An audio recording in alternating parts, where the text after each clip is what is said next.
김지의 돌직구쇼에 오신 여러분 반갑습니다. 김지혜입니다. 저는 오늘도 저희 돌직구쇼 오픈 스튜디오 앞에 나와 있습니다. 정말 이제 청명한 가을 아침입니다. 허위보도 그리고 동맹훼손, 대통령실이 초강경 입장을 내놓으면서 여야 간에도 격론이 벌어지고 있습니다. 특히나 MBC가 어떻게 애매한 상황에서 단정적으로 보도할 수 있느냐라는 것을 두고 여당에서 매우 공세적으로 나오고 있습니다. 그러자 야당에서는 거짓말도 한두 번이라 하면서 대통령실을 직격하고 있습니다. 이 논란 쉬이 사그라들진 않을 것 같습니다. 잠시 후에 이야기 나눠보죠. 저는 비가 오나 눈이 오나 매일 아침 이곳에서 여러분을 기다리겠습니다. 김지의 돌직구쇼 지금 라이브로 시작합니다. 잠깐만요.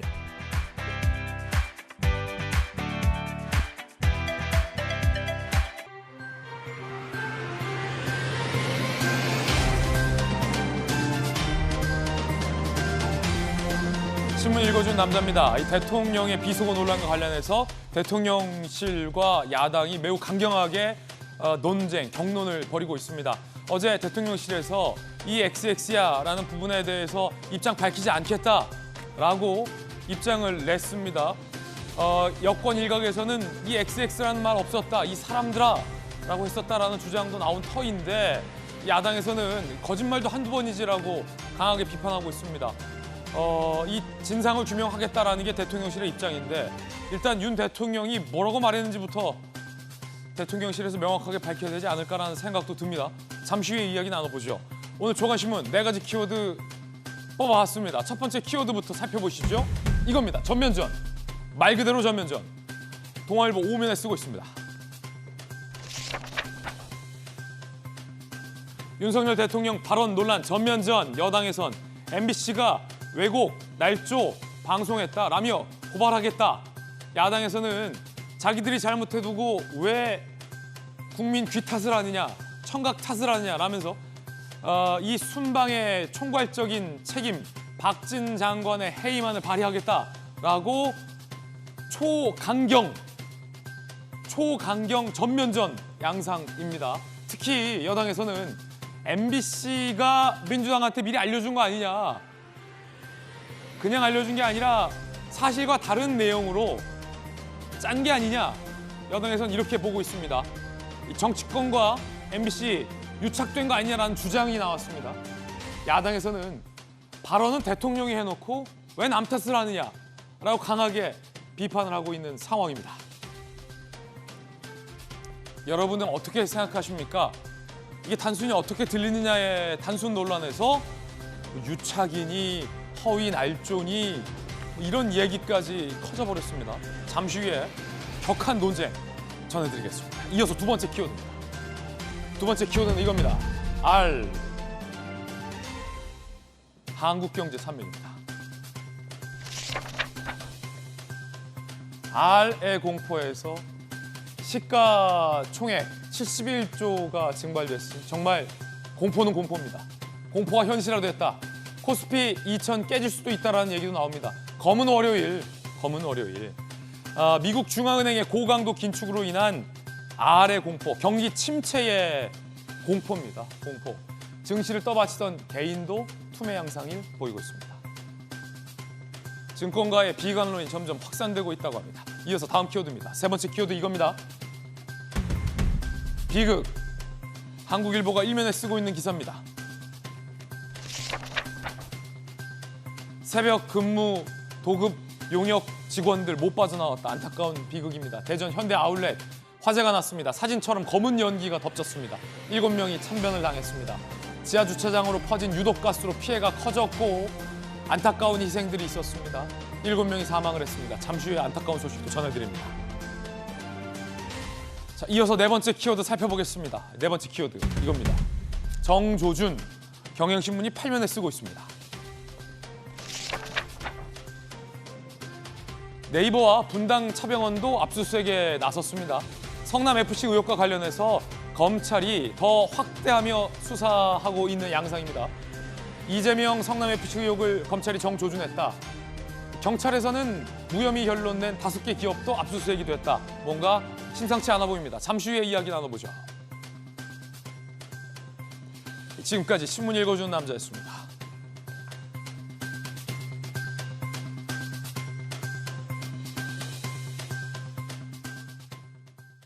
화요일 아침 함께하신 분들 소개해드리겠습니다. 검찰 출신의 변호사 김광삼 변호사님, 그리고 국민의힘의 대변인, 수석 대변인을 맡고 있는 박정아 의원 나오셨습니다. 부산에서 강한 민주당 재선 의원 전재수 의원, 그리고 민주당의 청년 정치인입니다. 정은혜 전 의원 나오셨습니다. 어서 오세요. 이게 단순히 뭐로 들리느냐의 단순 논란에서 더 거대한 논란과 경론으로 번졌습니다. 대통령이 비속어를 했냐 안 했냐라는 논란부터 도대체 특정 언론사는 어떻게 그렇게 단정적으로 바이든 EXX 쪽팔리다라고 보도를 했느냐라는 논란, 그리고 민주당은 보도 이전에 어떻게 알았냐라는 논란 등등으로 퍼지고 있습니다. 확산이 된 겁니다. 그 이야기, 첫 번째 이야기 주제부터 공개하겠습니다. 자, 여야 간에 상당한 경론이 됐고 용산 대통령실과 대통령 본인도 굉장히 강경한 입장을 들고 나옴에 따라서 대통령실과 야당, 여당과 야당 사이에 상당히 강도 높은 전면전 양상을 띠게 됐습니다. 어제와는 다른 양상이 돼버렸습니다. 먼저 윤석열 대통령과 대통령실의 발언 들어볼 텐데 매우 강경한 입장을 들고 나왔습니다.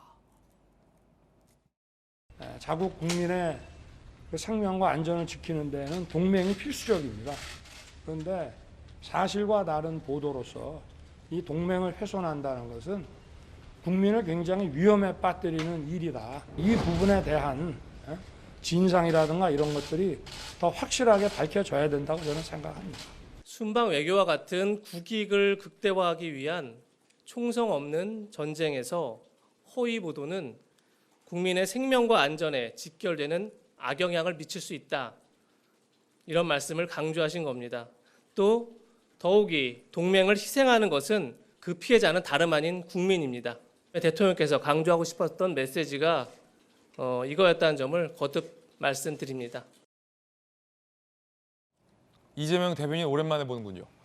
대통령에 이어서 용산 대통령실에서도 다시 한번 허위 보도는 정말로 첨예한 외교전에서 국익을 훼손하는 거고 동맹 관계를 어그러뜨리는 거고 피해를 볼 사람은 국민들이다라고 매우 강경한 비판 입장을 들고 나온 겁니다. 자, 그렇다면 허위 보도로 인한 피해는 국민이다.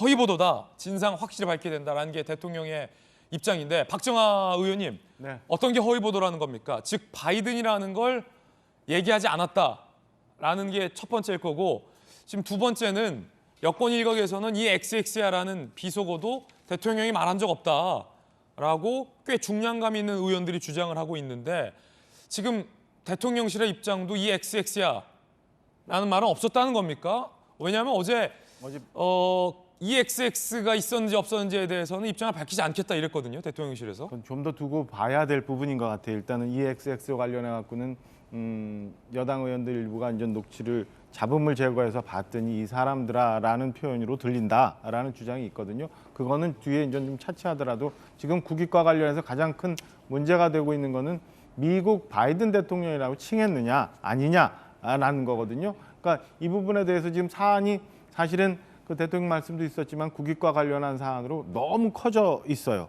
그래서 한쪽에서 어느 쪽도 분명히 인정을 하지 않는 상황으로 지금 치닫고 있는데, 저는 이 상황에서는 그럼 냉정하게 우리 사회가 한번 해서 정리를 할 필요가 있지 않나라는 생각이 듭니다. 그래서 대통령이 어떤 말씀을 어떻게 했는지에서 객관적으로 합의가 될 수 있을 정도의 이 정리된 녹취 분석이 하나 있어야 되는 거고, 두 번째는 이를 바탕으로 해서 그럼 대통령은 어떤 취지로 그런 말씀을 했는지가 우선 사실관계가 좀 정리가 된 이후에 이거를 가지고 같이 판단을 해야지. 지금 뭐 서로 내가 들 때는 바이든으로 들었다고 그러고 누가 들었을 때는 날리면으로 들었다고 얘기를 하는 게 무슨 의미가 있나라는 생각이 듭니다. 제가 글쎄요, 저도 뭐 팔이 안으로 굽어서 그렇지만 저는 자막을 빼고 들으니까 또 날리면으로 들리더라고요. 그러면은 이 사회가 논란이 있는 거예요. 이 상황에서 그러면은 사실관계가 어떻게 되는지에 대해서 분명하게 정리를 하고 난 다음에 우리가 이런 가치 논쟁을 해야 되지 않을까라는 생각이고요. 가장 저희가 뭐 대통령실도 그렇고 저희 당도 그렇고 문제가 되는 건, 첫째 하나는 어떻게 MBC는 그러면 그걸 자막을 이렇게 확정적으로 달아서 낼 수 있었을까? 라는 부분에 대해서 MBC의 해명이 좀 있어야 되는 거고, 그다음에 그 민주당의 박홍근 원내대표께서는 어떤 과정을 통해서 그거를 보도가 되기 전에 확보가 돼서 이게 어떤 식으로 유통이 됐는지 그런 것들을 좀 설명을 주셔야 그다음에 저희가 나머지 얘기들을 할 수 있는 상황이 아닌가. 이미 그만큼 가 있다라고 저는 생각을 합니다. 예, 대통령과 여당의 입장 들어봤습니다. 반면 야당은 국민의 삶을 옥죄는 건 외교 참사였다라고 대통령실을 비판하고 있습니다. 거짓말하지 말라라는 겁니다. 야당의 비판 들어보겠습니다. 이제는 외교 참사까지 우리 국민들의 삶을 옥죄고 있습니다. 총성 없는 전쟁이라고 불리는 이 외교의 현장에서 참으로 안타까운 일이 벌어졌고, 야당이 힘을 내서 잘못은 신속하게 바로잡고.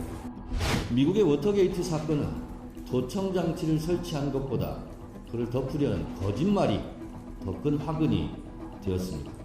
바이든이 어떻게 날리면으로 들리는지 참 이해할 수 없습니다. 손바닥으로 하늘을 가리려는 대통령의 태도에 깊은 유감을 표합니다. 윤석열 대통령의 해명은 적반하장이었습니다. 욕설 파문 진상조사는 위장한 언론 탄압으로 규정될 것입니다. 진솔하게 사과하십시오. 자, 이게 논란이 커지는 이유 중에 하나는 대통령실에서 바이든이 아니었다, 날리면이었다라고 입장을 밝혔는데 민주당의 정청래 의원 등은 거짓말이다, 바이든이다라고 주장을 하면서 진실공방 양상으로 커진 것 측면도 있습니다.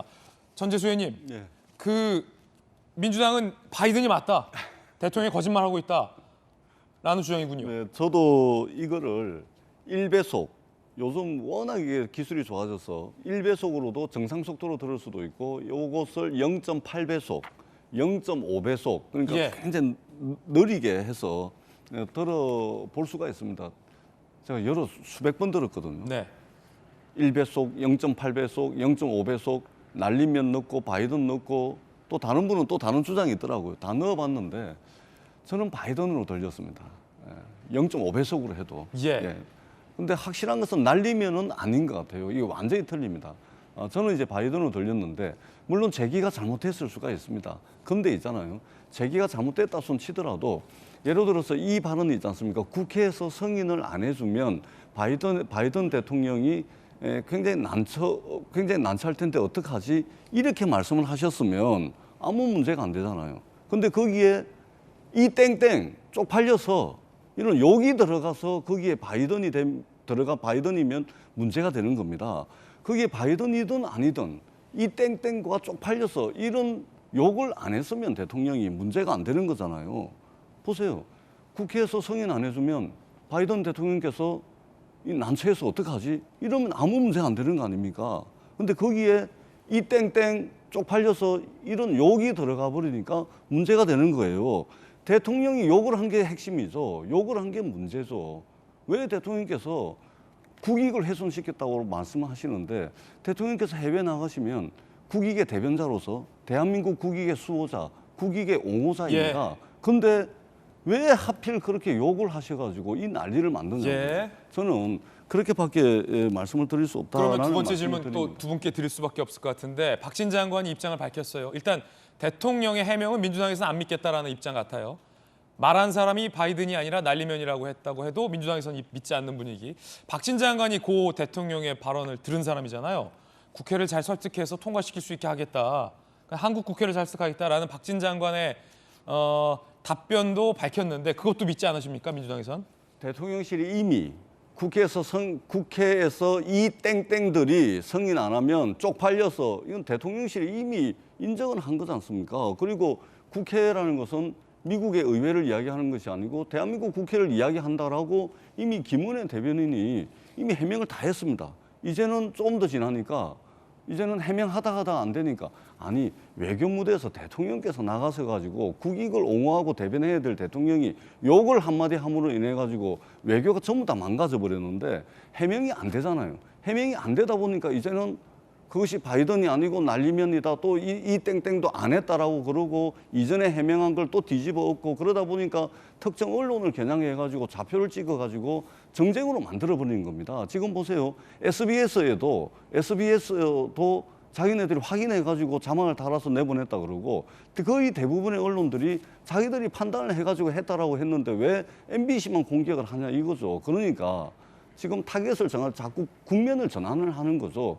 무엇으로 설명이 되겠습니까? 무엇으로 해명이 되겠습니까? 알겠습니다. 대통령께서 왜 거친 입을 예. 달고 그렇게 욕을 하십니까? 그것이 이 사안의 핵심이죠. 욕만 안 했으면 이런 문제 벌어지지 예. 않는 겁니다. 그러니까 대통령의 해명도 박진 장관의 해명도 민주당에서는 믿지 않겠다라는 입장 명확히 확인이 되는군요. 그럼 박정하 의원께 질문 드리겠습니다. 진상을 규명하겠다라고 했는데 발언을 한 분은 대통령이고 대통령실인데 지금 욕설을 문제가 됐잖아요. 근데 욕설 부분에 대해서 이 땡땡 부분에 대해서 입장을 밝히지 않겠다라고 했는데 대통령이 입장을 안 밝히면 진상 규명이 안 되는데 무책임한 건 아니냐라는 비판이 많습니다.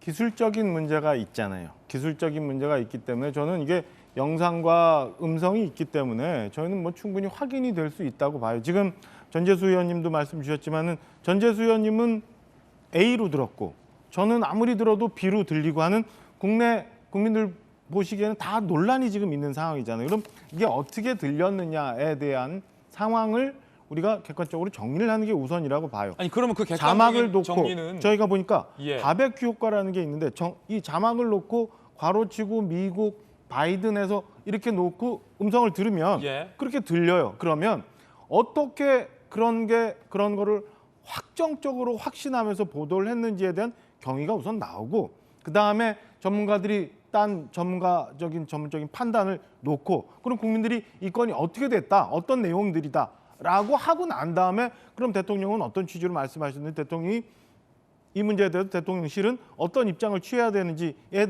대해서 얘기를 해야지 지금 무조건 뭐 어디가 잘못됐다, 욕을 하셨다라는 논쟁으로 가기에는 이 사안이 저는 너무 커져 있다. 그렇기 때문에 사실을 확인하고 난 다음에 우리가 이런 얘기를 해야 그 건설적인 결과가 나오지 않나 이런 말씀을 드리는 거예요. 그러니까 그 사실 확인 관련해서 바이든은 안 했다고 입장을 밝히셨고 지금 논란이 되고 있는 부분, 특히 민주당이 비판하고 있는 부분은 왜 이 XX야라는 비속어를 썼냐라는 부분이잖아요. 그거는 어디서 확인할 수 있는 게 아니잖아요.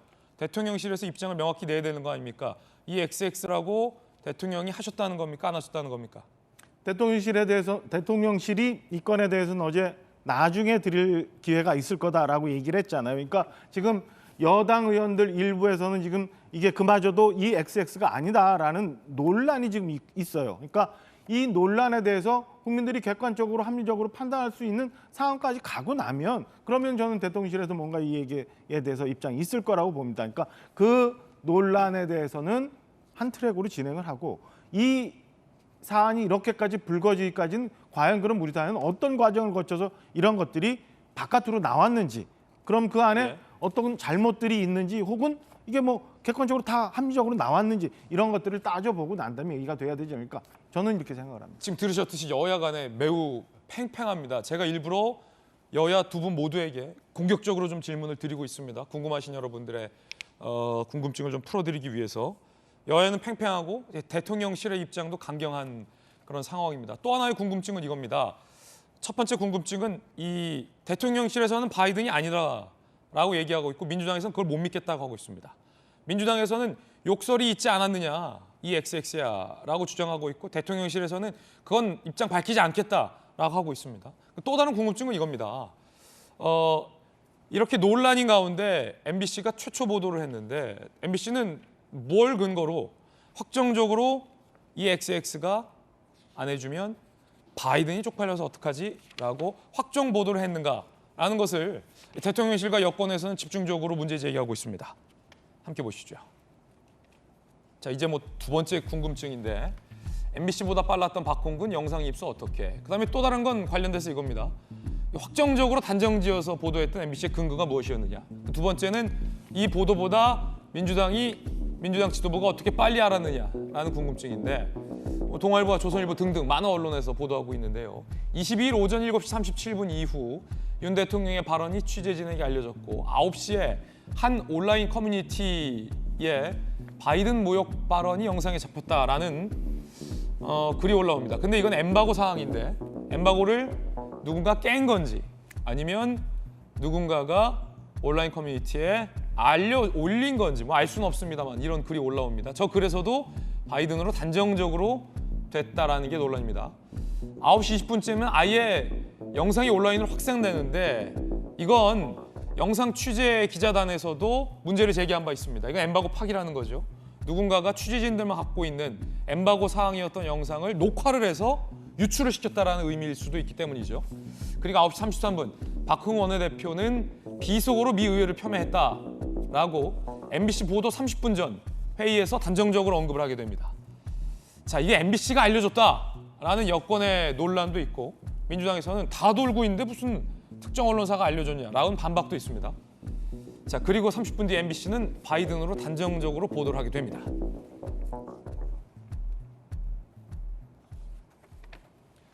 자, 지금 보시는 타임라인은 객관적인 타임라인입니다. 이런 일들이 있었다라는 겁니다. 그리고 파생되는 여러 의혹과 논란들에 대해서 제가 간략히 설명을 해드렸습니다. MBC 내부에서도 의견이 분분하다고 합니다. 함께 보시죠.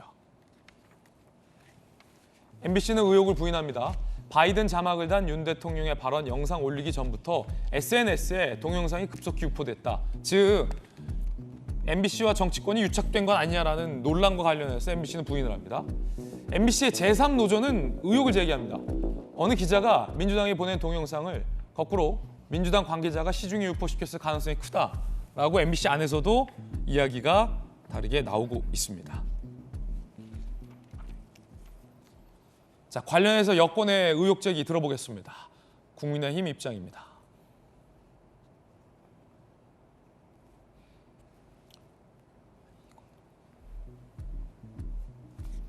권성동 의원은 MBC가 믿기 만들고 민주당이 낚시한 대국민 보이스피싱이다.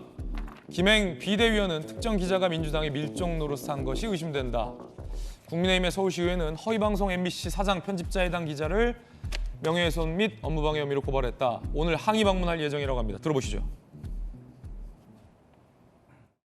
제대로 된 사실 확인조차도 없이 더더구나 사실 확인 때까지 보도를 자제해달라는 요청이 있었음에도 불구하고 왜곡해서 자막을 입혀서 보도를 한 것입니다. 옛날에 광우병 사태에도 MBC가 중심에 있었고 이번에도 또한 MBC가 중심에 있습니다. 박홍근 원내대표가 타임머신이라도 탄 것이 아니라면 올리지도 않은 영상, 게다가 잘 들리지도 않는 영상의 내용을 어떻게 미리 알 수 있었겠습니까? 모든 관련자에게 허위 사실 적시로 인한 명예훼손 혐의로 고발 조치할 방침이다. 정정 보도와 손해배상을 청구하겠다. 자, 국민의힘 쪽 입장 들어보셨고요. 민주당의 반박도 잠시 후에 준비되어 있습니다. 김광선 변호사님, 검찰 출신이시잖아요. 그러니까 대통령이 이런 말을 했는지 안 했는지에 대한 논란과 관련해서 여야가 지금 세게 격론하는 거 봤고, 두 번째는 두 가지예요. MBC가 어떻게 논쟁적인 대통령의 발언과 관련해서 이 XX가 바이든 이렇게 단정적으로 보도할 수 있는 근거가 무엇이었느냐. 두 번째는 민주당이 어떻게 알았냐. 어떻게 보세요?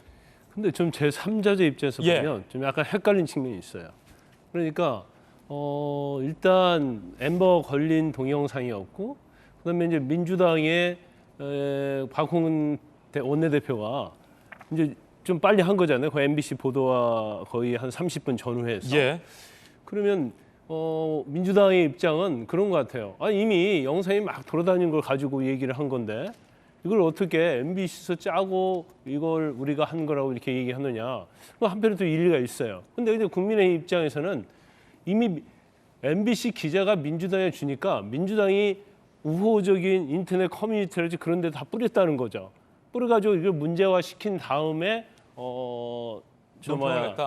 이걸 이용했다 이렇게 얘기했기 때문에 뭐 양쪽 말이 맞을 수도 있고 틀릴 수도 있다고 저는 봐요. 그러니까 어떤 MBC나 뭐 민주당이 일단 바이든으로 결론을 내리고 이걸 유포했다라는 게 국민의힘의 의심이다. 그렇죠, 그렇죠. 아니 뭐 그럴 가능성도 있다고 봐요. 왜냐하면 정치라는 것은 당리당락이잖아요. 그렇기 때문에 뭐 제가 민주당 입장이라도 뭐 그럴 생각을 할 수도 있다. 이제 그럴 수도 있고 그런데 저는 뭐 그게 정말 정원유착이든 아니든 간에 이걸 우리가 본질을 봐야 한다고 봐요. 일단요. 대통령이나 여당에서는요, 그 발언한 내용 중에 보면 비속어가 들어가 있잖아요. 그러면 이게 바이든이 아니든 국회가 미국 의회든 아니든 이 부분에서는 대통령이 사과를 해야 돼요. 여당도 이건 인정을 해야 돼요. 왜냐하면 이 비속어 자체, 이 XX하고 쪽팔린다는 이 내용 자체는 대통령의 언어가 아니에요. 그러면 대통령이 품격 있는 언어를 써야 하는데 그걸 쓰지 못했잖아요. 그러면 그 부분을 사과를 해야 한다고 보고요. 그다음 이제 MBC에 대해서 한마디 하자고 하면 MBC는 인터넷 언론 아니잖아요. 유튜브 아니잖아요. 지상파 공영방송 아니에요. 그러면 이 중요한 사안에 대해서 방송을 하려고 하면 적어도 확정적으로 가로 열고 바이든이랄지 국회 앞에 미국 국회랄지 이런 걸 쓰면 안 돼요. 그리고 적어도 취재원에 대해서 확인을 해야 돼요. 근데 이걸 단정적으로 짚고 이렇게 내보낸 것 자체에 저는 MBC 자체에 문제가 있다고 보고요. 의도가 있는 보도라고 보세요, 그럼? 저는 의도가 있다고 한편으로는 보이고. 그럼 이제 민주당도 이런 생각을 해봐요. 사실은 민주당이 계속 그 비속어, 국회, 바이든, 국회는 미국 의회를 칭하는 것이고 바이든이다 이렇게 확정적으로 주장을 하잖아요. 민주당 주장 옳을 수 있다고요. 저도 들어보니까 끝에 바이든이라고 저는 들리는 것 같아요. 뭐 말리분인지 어쩐지는 잘 모르겠지만 그러면 자꾸 그 민주당이 국회는 미국 의회고 그다음에 이거 말리분이 아니라 바이든이다. 그렇게 계속 주장을 해서 민주당이 얻는 게 뭐예요? 지금 미국과 관련해서 굉장히 우리가 어려운 처지에 있습니다. 뭐 통화 스와프 있죠. 그다음에 인플레이션 감축법에 의해서 한국 전기차에 대한 보조금을 안 줘요. 그다음에 이제 반도체 관련해서도 계속적으로 미국 보호주의 규제주의로 가고 있어요. 그럼 민주당이 계속 이런 주장을 해서 미국 의회를 화나게 하고 그다음에 바이든을 화나게 해서 우리가 얻을 수 있는 게 뭐냐 이거예요. 그래서 이러한 부적절성에서는 주장할 수 있지만 계속 미국 의회다 바이든으로 주장을 하면서 공격하는 것은 국익에도 맞지 않다. 윤석열 대통령이 이렇게 발언한 것은 정말 부적절해요. 그렇지만 이거 우리가 큰 차원에서 보자는 거죠. 사실관계가 어떻든 간에 비속어를 쓰고 부적절한 측면을 지적을 하되 너무 이걸 확전한 양상으로 가는 것은 민주당에도 마찬가지고요. 현 여당이나 윤석열 정부의 또 국민, 국익에도 좀 맞지 않다. 그래서 좀 정도껏 해야 한다 이렇게 봅니다. 자, 민주당은 MBC와 민주당의 유착 의혹에 대해서 강하게 반박합니다. 들어보시죠. 제가 MBC하고 유착됐다는 것을 이렇게 의혹 부풀리기 식으로 하지 마시고 공식 주장을 해주세요. 제가 법적으로 바로 대응해 드릴게요.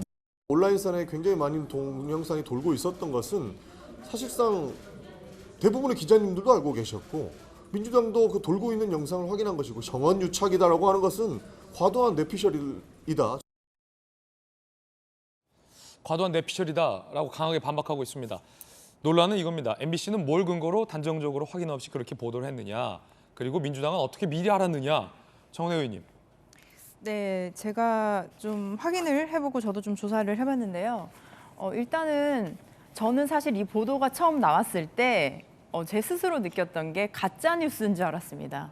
사실은 처음에 이제 MBC 보도라고 하고 이제 자막이 이제 SNS 상에 많이 돌아다녔습니다. 그래서 그래도 이건 좀 아니지 않나? 가짜 뉴스가 아닌가? 해서 저는 원본 영상을 이제 다시 보게 됐는데요. 그리고 나서 느꼈던 것이 내 눈이 틀렸던 것이 아니고 내 귀가 틀렸던 것이 아니다라고 스스로 확신을 하게 됐습니다. 지금 뭐 보도에 문제가 있다, 언론사에서 뭐 악의적으로 자막을 달았다고 하지만 실제로 148개의 언론사에서 이 보도를 했고요. 그리고 그 언론사들이 모두가 자체적으로 또 자막을 달았습니다. 언론사가 다른 언론사의 기사를 그냥 이어받아서 쓰진 않고 본인들도 다 조사를 하게 되죠. 그리고 한 가지 더, 제가 그래서 외신을 한번 살펴봤습니다. CNN이나 폭스 같은 데서는 어떻게 보도를 하고 있을까? 외신에서도 분명히 한국어를 잘하는 분들도 계십니다. 그렇기 때문에 외신이라고 해서 한국의 뉴스를 바로 그대로 뭐 의역이나 직역을 하지 않는다는 거죠. 그렇다면 전 세계의 그 많은 사람들이 잘못 들었다는 것이냐? 오히려 이번 주말에 되게 재밌는 일들이 있었습니다. 대화가 없던 가족들이 대화를 많이 하게 됐다. 이런 얘기 하시더라고요. 본인이 너무 궁금하니까 아버지한테도 여쭤보고 친구들한테 여쭤보고 가족들한테도 여쭤보고 뭐 이랬다고 하는데요. 저는 문제의 본질은 이것이라고 봅니다. 욕설 할 수 있습니다. 잘못된 건 맞습니다. 하지만 사람이 어떻게 실수 안 하고 살겠습니까? 저는 욕설했던 부분에 대해서는 인간이 그럴 수 있다. 신이 아니니까 그럴 수 있다라는 생각이 듭니다. 근데 가장 중요한 거죠. 사과를 하지 않았다는 겁니다. 민주당에서도 닉슨을 얘기를 하는 것이 닉슨의 도청이 문제가 아니고 사과를 하지 않았던 그 태도가 문제라고 그 본질을 잡고 있습니다. 그런데 윤석열 대통령 너무나 쉬운 길이 있는데 그 쉬운 길을 지금 돌아가고 있고 오히려 윤석열과 그 대통령실의 해명으로 인해서 국민 여러분들이 계속 리핏해서 듣고 계십니다. 안 봐도 되는 것들을 너무나 많은 시간을 투자해서 보고 계시는데요. 사실 우리가 과거에도 개사과 사건이 있었죠. 그런 전력이 있기도 했지만 앞으로는 저는 윤석열 대통령이 이 문제에 대해서도 그리고 그 이후에 일어날 문제에 대해서도 본인이 인간이기 때문에 실수할 수 있다는 걸 예. 인정하고 그리고 국민 앞에 예. 사과하는 것이 저는 그것이 진정한 용기고 지도자라고 생각합니다. 예. 민주당에서는 대체적으로 정은혜 의원과 같은 입장을 내놓고 있습니다. MBC뿐만 아니라 다른 데도 이렇게 보도한 데가 있다. 그리고 들어보니 맞는 거 아니냐. 대통령실의 해명은 거짓말이다라는 게 민주당의 입장 같아요. 박정호 의원님. 이게 아까 제가 얼핏 말씀드린 것처럼 바베큐 효과를 한번 우리가 돌아볼 필요는 있어요. 미국 괄호치고 바이든 대통령이라는 자막을 달고 들으면 그렇게 들릴 수 있고 그렇지 않고 들리면 달리 들릴 수도 있어요. 근데 정은혜 의원님 말씀 주신 것처럼 이게 지금 국내에서의 문제뿐만 아니라 이미 해외 유수의 언론이 다 보도를 했고 심지어는 특정 매체는 MBC예요. 특정 매체는 미 국무부에 이메일로 질문까지 보냈다는 거 아니에요? 이게 한국 대통령이 이런 식으로 미국 대통령을 험담을 했는데 어떻게 생각하느냐?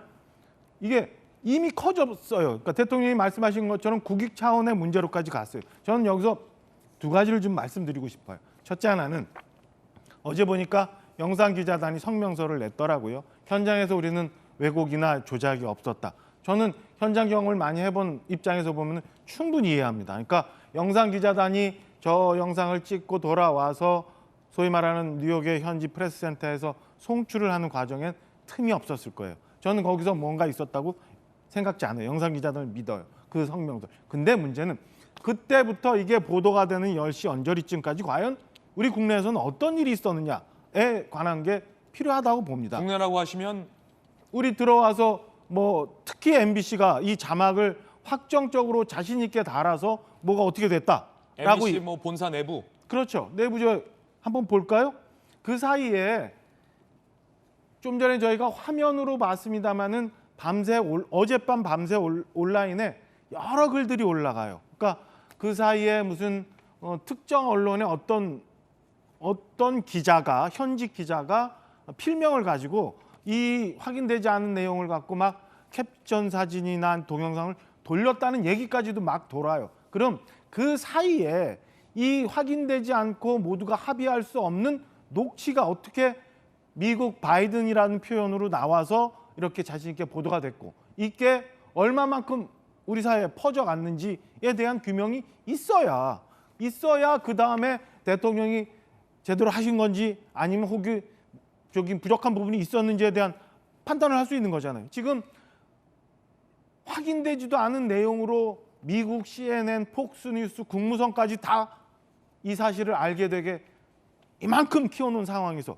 그럼 무조건 확인되지도 않고 인정할 수도 없는 내용을 갖고 그냥 잠잠하게 가자라고 하는 거는 저는 아니지 않나. 이미 일이 커졌다. 그러니까 좀 정리를 해보면 대통령 입장, 여당 입장에서는 바이든이라고 말하지 않았는데 미국 국무성에까지 바이든으로 단정해서 질의를 하면서 폭스뉴스, 외신과 국내와 안팎을 다 떠들썩하게 만들어 놓고 대통령 입장에서는 거짓말로 왜곡 보도로 우리나라와 전 세계를 시끄럽게 만들어 놓고 이제 와서 사과하라는 게 어떤 특정한 의도가 있는 거 아니냐 이렇게 보는 겁니까? 그렇게 보이죠. 그렇게 볼 수밖에. 지금 6시 반 언저리부터 10시 언저리 사이에 도대체 우리나라에서는 어떤 일들이 있었는지 그러면 이 건만 지금 이렇게 됐는지 아니면 과거에 여러 가지 이 소위 말하는 확인되지 않는 뉴스들로 국민들이 선동되고 이걸로 우리 사회가 시끄러웠던 것들은 어떤 과정을 거쳤는지 저는 이참에 이 사안을 가지고 한번 확인을 해보고 난 다음에 그럼 누가 더 큰 잘못을 했는지 어디에 문제가 있었는지를 따져봐야지 옳지 않나라는 생각이요. 매일 국내가 시끄럽다고 경제가 어렵다고 무조건 더 힘이 있거나 아니면 더 높이 있는 분들이 양보해라고 주장하는 건 저는 잘못됐다고 봅니다. 그러니까 이 사안을 가지고 좀 확인을 해보는 게 우선이라고 보여집니다. 제가 그래서 아침에 기자협회가 만든 윤리 강령 한번 읽어봤더니 공정보도, 정확한 정보와 엄정한 객관성이 담보된다고 스스로들 얘기하고 있어요. 그리고 정확한 정보 수집, 기록에 대한 조작이 전혀 안 한다고 스스로들 얘기하고 있어요. 그러면 이 사이에 MBC는 어떻게 확정적으로 그런 자막을 누가 확신해서 미국 바이든으로 들렸다고 생각을 해서 얘기를 할 수 있는지, 그리고 어젯밤 커뮤니티에 나왔던 거 우리가 앞서 그 대통령이 사고 쳤어, 큰일 났어 라고 하는 온라인의 글을 과연 누가 어떤 정보를 가지고, 그 사람이 저는 현지에 있었다고는 생각지 않는데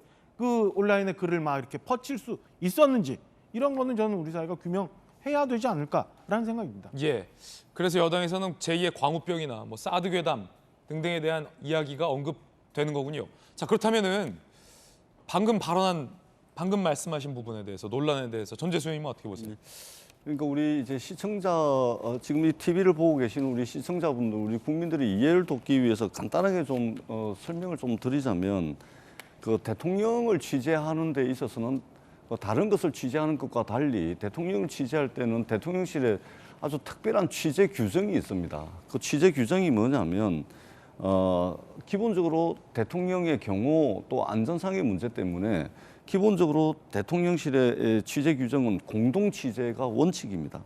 그러니까 대통령실의 인도하에, 안내하에 정해진 순번에 따라서 기자들이 돌아가면서 현장 취재를 하고, 그리고 이렇게 취재가 된 사진이라든지 영상이라든지 텍스트, 이런 취재 내용은 대통령실에 출입하는 모든 기자와 언론사에 공동으로 실시간으로 제공이 되는 겁니다. 이게 지금 대통령의 경우 안전 문제 때문에 이런 독특한 취재 규정이 있습니다. 그렇기 때문에 MBC가 무슨 뭐 이게 자기네들이 취재한 걸 가지고 민주당이 그걸 넘겼다. 그러니까 애초에 성립이 되지가 않는 그런 이야기입니다. 이렇다는 말씀을 드리고요. 대통령실에 출입하는 영상기자단이 어제 성명서를 발표했습니다. 어떤 짜깁기와 어떤 왜곡도 없었다.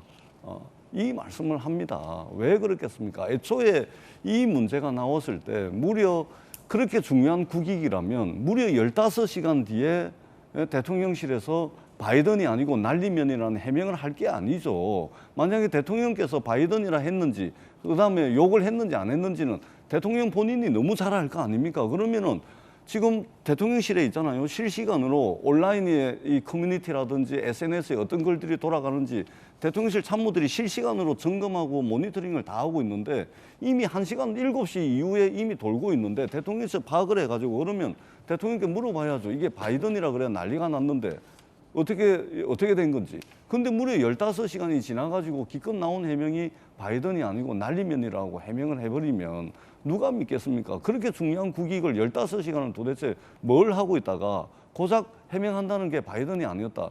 그리고 해명의 과정도 여러 차례 바뀌지 않습니까? 처음에는 아이고 큰일 났다 그래가지고 보도를 안 해줄 수 없냐라고 협조 요청을 했다가 기자단이 공식적으로 거절하니까 사적 발언이었다 그랬다가, 나중에는 외교 성과와 연결하지 마라 그랬다가, 나중에는 바이든이 아니고 날리면으로 그랬다가, 지금은 또 MBC를 또 공격을 합니다. 공동 취재가 원칙이라니까요. 저는 쉬운 문제입니다. 대통령도 인간이고 실수할 수 있습니다. 저는 대통령께서 간단하게 유감을 표명하고 끝나면 완전히 끝나는 일인데 오늘 미국의 NSC에까지 설명을 했다는 거 아닙니까?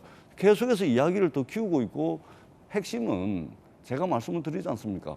국회에서 승인해 주지 않으면 바이든 대통령께서 난처해지실 텐데 어떡하지? 왜 이렇게 말씀을 못 하시고 국회에서 이 땡땡들이 쪽팔려서 이렇게 이야기를 하냐는 거죠. 이것이 핵심입니다. 알겠습니다. 여야의 입장이 한치도 좁아질 기미가 보이지 않습니다. 정말 팽팽합니다. 최종적으로 여야 입장을 좀 다시 한번 정리해드리면, 대통령 입장은 나는 바이든이라고 얘기한 적이 없는데 도대체 누가 바이든으로 단정지어서 동맹도 훼손하고 국론도 분열하느냐, 이 과정을 샅샅이 규명하겠다라는 입장입니다. 민주당에서는 바이든이 아니라는 대통령의 해명은 거짓말이다, 사과하면 끝날 일이다 라고 공세를 취하고 있는 입장입니다. 좁혀질 기미가 당분간 없어 보입니다. 이어서 두 번째 이야기 전해드리겠습니다. 검찰의 수사 상황 한번 점검을 해보겠습니다. 주제 공개하죠. 이재명 대표에 대한 수사를 확대, 이화영 구속 기록. 오늘 이화영 전 경기도 부지사, 평화부지사의 구속적 부심입니다. 구속이냐 뭐 기각이냐 그 기로가 오늘 결정이 될 걸로 보입니다. 경찰에서는 두산건설을 두산그룹에 대해서만 성남FC 의혹과 관련해서 검찰로 넘겼는데 넘겨받은 검찰에서는 두산뿐만 아니라 성남FC에 후원한 네이버나 차병원까지도 압수수색을 했습니다. 함께 보시죠. 검찰 2015-2017 이재명 대표 성남시장 시절 관내 6개 기업에 성남FC 후원금을 내게 하고 건축 인허가 등 편의를 제공했다라는 의혹과 관련해서 네이버, 차병원 등 10개 10여 곳의 기업을 압수수색했습니다. 네이버는 사단법인 희망살림, 당시 성남시와 비영리단체 주빌리은행을 설립한 이재명 대표가 또 은행장이었습니다. 이 대표의 측근을 통해 39억 원을 우회 전달한 거 아니냐, 그리고 네이버의 2, 4호 건축 허가를 받은 거 아니냐라고 검찰은 보고 있는 것으로 보도되고 있습니다. 차병원은 33억 후원금 전달 후 차병원 부지 용적률 변경 특혜 의혹을 제공받은 거 아니냐라고 검찰은 보고 있는 것 같습니다. 검찰 출신의 김광삼 변호사님, 검찰이 뭐 네이버나 차병원 압수수색한 이유는 뭡니까? 일단 검찰 자체는 지금 두산과 관련해서는 제3자 뇌물 혐의로 경찰에서 송치했잖아요. 그래서 그 연장선상에 보고 있는 거예요. 그러니까 사실 경찰은 전에 이제 불송치 결정했다가 그 관련된 성남FC 광고 후원금과 관련된 기업이 6개거든요. 그중에서 이제 두산에 대해서만 제3자 뇌물 혐의가 인정된다고 기소 의견으로 검찰이 송치를 했잖아요. 예. 그 나머지 기업에 대해서는 불송치를 했는데 지금 아마 검찰이 타켓을 삼고 있는 것이 이제 네이버하고 분당 차병원이에요. 그 네이버는 이제 그때 현안이 제2 사옥 신축이었거든요. 그래서 이와 관련해서 30억 이상의 돈을 후원을 했어요. 근데 두산은 성남FC에다 바로 후원했는데 네이버는 성남FC에다 바로 후원한 게 아니고 그 희망살림이라는 공익법인에다가 39억을 하고 그 39억이 성남FC로 넘어간 거예요. 그러니까 두산하고 틀린 점은 바로 성남FC에다가 주지 않았다는 거죠. 그러니까 우회적 지원을 했다고 보는 거예요. 그래서 경찰은 뭐 불송치 결정을 했지만 검찰은 네이버나 분당 차병원도 역시 두산과 같다 이런 취지를 보고 있는 것 같아요. 그래서 그 부분에서 아마 여러 가지 관련된 사람들의 어떤 진술을 확보한 걸로 알려져 있고 또 한 가지 이재명 의원이 제3자 뇌물로 기소가 되면 아니 왜 다른 네이버나 차병원 같은 경우는 죄가 없는 걸로 끝나지 않았느냐 그러면서 그걸 가지고 자기에게 유리한 또 변론을 할 수 있어요. 그러다 보니까 결국 경찰에서 미진한 수사 부분을 보완을 하면서 결국 다른 FC 후원 기업들도 역시 두산과 같이 제3자 뇌물에 적용을 할 수 있다 이렇게 검찰은 보고 지금 수사를 진행하고 있는 걸로 보입니다. 그렇군요. 민주당의 김의겸 의원은 이거 이재명 죽이기다라며 한동훈 장관을 비판했습니다. 들어보시죠. 이재명 죽이기를 위해서라면 검찰이 손을 대지 못할 곳이 없음을 보여줍니다. 욕설 외교, 굴욕 외교로 쏠린 국민의 관심을 야당 수사로 돌리고자 하는 윤석열 한동훈의 저급한 국면 전환 전략에 국민들은 더 이상 속지 않습니다.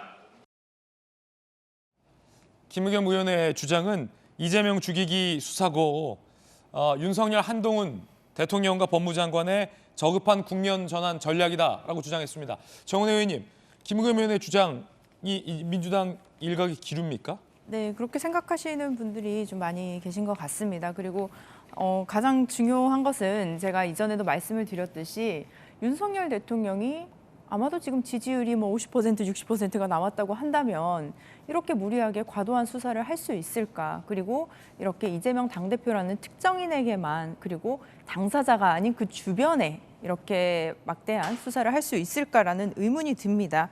지금 이번에도 보면 뭐 이재명 당시 성남시장이 뭐 청탁의 대가를 받은 것이 아니냐 이런 의혹이 있는데요. 실제로 그 홍준표 경남지사 같은 경우도 당시에 경남FC에 5억 원을 후원한 기업의 대표와 이제 사진을 찍은 적도 있습니다. 굉장히 적극 행정을 한 거거든요. 그리고 적극적으로 그 지역에 광고를 유치하고 또 축구단에 또 어떤 광고를 유치하는 과정 속에서 국민들의 세금이 절감되고 그리고 특히 성남 FC로 인해 투자한 기업들에 있어서 그 성남시에 있어서의 지방세를 또 늘어날 수 있게 되었고요. 시민들의 세금이 절감이 됐습니다. 그리고 당시에 그 20년 넘게 방치되어 있던 그 부지였던 거죠. 그래서 성남시 정자동의 그 병원 부지를 정비하고 기업의 유치와 또 일자리를 창출했던 저는 어떻게 보면 업적 중에 하나일까가 아닐까라는 생각이 드는데 이 부분에 있어서 그 다른 후원한 기업들까지 이렇게 조사를 하는 것이 옳은 것이냐라는 생각이 듭니다. 마지막으로 또 이번에 조사한 곳 중에 또 주빌리은행이라는 곳이 있습니다. 많은 분들이 아시겠지만 주빌리은행은 당시에 그 성남 시민들 빚 때문에 정말 극단적인 선택을 하시는 그런 어려운 분들의 부채를 탐감해줬던 그런 비영리 그런 재단입니다. 그렇기 때문에 정말 사람들의 삶 속에서 또 시민들의 그 삶 속에서 깊이 어려운 문제를 해결하고 특히 약자와 소외된 사람들을 보호하려고 했던 이런 정책과 행정들이 오히려 이렇게 좀 희석되는 것이 아닌가. 그래서 다른 사실 단체장분들도 저는 이렇게 적극적인 행정을 해야 된다고 봅니다. 하지만 그것이 좀 위축될 수 있는 여지도 있다라는 생각이 들고 앞으로도 이재명 당대표에 대한 수사들이 또 진행이 될 수 있겠지만 계속 무혐의가 나는 것들도 많이 있습니다. 그렇기 때문에 저는 아까 우리 욕설 논란이랑도 좀 비슷한데요. 사실 윤석열 대통령이 해명을 하는 과정에서 국민들이 계속 반복해서 듣는 그런 일이 있었는데요. 이번에도 이재명 당대표에 대한 수사가 이렇게 계속 진행될수록 국민 여러분들이 도대체 뭐가 문제지? 뭐가 문제지? 하면서 오히려 이재명 당대표의 업적들이 이렇게 하나하나 더 드러나는 것이 아닌가라는 생각을 해봅니다. 예, 이거는 치적 사업이고 업적이다라는 정은혜 의원의 주장이었습니다. 그러면서 김의겸 의원은 한동훈 장관을 통해서 이 저급한 국면 전환 전략을 짜서 이러는 거 아니냐라는 의혹 제기했습니다. 박정호 의원님, 그러니까 한동훈 장관이 이렇게 보고 있다가 이 국면이 불리한데 하니까 검찰에 전화해서 네이버랑 차병원도 압수수색해. 그런 거죠? 빨리. 그런 거죠. 뭐 이런 거 아니냐는 의혹 제기. 그런 거죠. 그러니까 그게 얼마나 논리적으로 허술한지 첫째 하나, 이 성남 FC 관련한 논란은 오늘 생긴 일이 아니에요. 이게 벌써 몇 년 전부터 있었던 일이고 작년 대선 때는 엄청나게 많은 얘기들이 오고 가고 했던 거예요. 그거에 대해서 수사를 지금 하고 있는 겁니다. 워낙 그전에 다른 사안도 있었습니다마는 이재명 대표께서 5줄짜리 소명서 쓰고 방탄 의혹을 받아가면서 국회에 계시니까 검찰 수사가 제대로 이루어지지 않아서 그렇지 이게 벌써 오래전부터 있었던 거예요. 그러니까 이걸 가지고 국면 전환용 저급한 이렇게 얘기하시는 거는 저는 김의겸 대변인 눈으로만 너무 세상을 보고 계신 거 아닌가라는 생각이 들고요. 그다음에 앞서 논란이 있었습니다마는 아니 사실관계가 나와야죠. 소위 말하는 우리가 말하는 팩트가 나와야지. 그다음에 판단을 할 수 있는 거잖아요. 지금 수사 잘못돼 왔던 거, 여태까지 부실 수사된 거에 대해서 새로운 내용들이 막 나오고 있으니까 당연히 수사 받아야 되는 거고 그거에 대해서 사실관계를 규명해서 잘못된 부분이 설령 그게 야당 대표라도 잘못된 부분이 있으면은 법의 책임을 물어야 되는 게 맞지. 야당 대표는 그러면 김의겸 의원이 주장하는 것처럼 그냥 다 덮고 가요? 야당 대표는 범법해도 그러면 이건 국면 전환용이니까라고 하면 그러면 수사당국이 눈 이렇게 뚜껑 덮어야 되는 거예요? 그건 아니잖아요. 그러니까 국민들이 생각하는 정치적인 문제와 이 사법적인 문제를 자꾸 혼돈시켜서 국민들을 혼돈스럽게 만드는 게 오히려 김의겸 의원이 어제 주장했던 저급한 정치 공세다라고 평가하고 싶습니다. 예, 그런가 하면 한 보도가 나왔는데 관련된 진술에 따르면 이재명 당시 지사가 실세인 정진상과 FC 문제를 상의하라라고 지시를 했다라는 진술이 나왔다라는 보도도 나왔습니다. 함께 보시죠. 성남 FC 전 대표 A씨가 2015년 취임 직후 첫 만남 때 이재명 당시 성남시장이 실세인 정진상 실장과 모든 걸 상의하라라고 지시했다라고 주장을 했다라는 보도인데요. 주요 사안은 정 실장이 근무하는 성남시청 2층 방문에 보고했다. 사실상 정진상 실장이 구단주 역할을 했다라는 검찰 진술이 있다라는 보도가 나왔습니다. 정진상 실장 같은 경우는 국감에서도 지난 이재명 당시 지사가 이야기한 바 있습니다. 들어보시죠. 유동규가 9월 4일 날 핸드폰을 던지기 전에 통화를 한 2시간 했답니다. 지사님 통화하셨어요? 아닙니다. 그러면 이 사건에 대해서 보고는 받으셨죠? 신문 봤습니다. 전화로 유동규, 정진상, 백종선으로부터 통화하신 적 있습니까? 이 사건? 읽지 않으십시오. 유동규는 통화 자체가 없었기 때문에 그 작년에 관광. 정진상은요? 정진상은 여기서 바로 매일 서로 상의하고 있죠. 보고 받으셨단 말입니까? 그건 모르겠습니다. 답이 바뀌고 있습니다. 아닙니다. 다른 누구로부터도 이 전화로 이 당시에 유동규 체포 과정 관련돼서 보고 받은 적 없습니까? 모르겠는데요. 제 기억에는 없습니다. 경기도청에 좌진상 우동규라는 말이 많이 돌아다니고 있습니다. 좌진상 우동규. 진상 씨가 질문 좀 드리겠습니다. 이분은 측근이라고 말씀하신 적 있으시죠? 그럼요. 네. 만약에 특검의 수사 결과 대장동이나 백현동에 정진상 씨가 연루된 정황이 나타나면 대통령 후보에서 사퇴하시겠습니까? 측근 비리가 있으면? 윤석열 총장의 측근이 100% 확실한 그분 문제되면 A를 물으면 A를 답변하셔야죠. 시킬 건지 먼저 답해 주시면 알겠습니다. 저도 답을 하도록 하겠습니다. 지사님. 그런가 하면 오늘 잠시 후에 이화영 킨텍스 사장이자 이재명 대표의 측근으로 알려져 있는 경기도 전 평화부지사의 구속 여부가 결정됩니다. 잠시 후에 법원에 이화영 킨텍스 사장의 모습을 드러낼 걸로 보이는데 과연 검찰이 신청한 구속영장에 대해서 법원은 발부를 할지 기각을 할지 상당히 좀 궁금해지는 대목입니다. 잠시 후에 이화영 사장이 모습을 드러낼 걸로 보입니다. 지금까지 뭐 공개적인 입장을 구체적으로 밝힌 바는 없어요. 다만 이화영 사장이 검찰 조사에서 관련 내용을 뭐 부인한 것으로 알려지고는 있는데 구체적인 어떤 논리는 무엇인지는 현재 뭐 정확히 알려진 바는 없습니다. 쌍방울로 제공받은 법인카드 사용 등 수억 원 뇌물수수 혐의, 4억 원에 달한다라는 일각의 보도도 있었고요. 구속영장 심사, 특히나 이 측근이 쌍방울에서 일하지 않는데 쌍방울 직원으로 등재되고 수천만 원의 월급을 받았고 그게 이화영 사장에게 전달된 거 아니냐 라는 의혹도 제기된 바 있습니다. 쌍방울 사회이사 출신, 이화영 의원 출신, 경기도 부지사 출신 킨텍스 사장. 오늘 과연 구속될까 안 될까?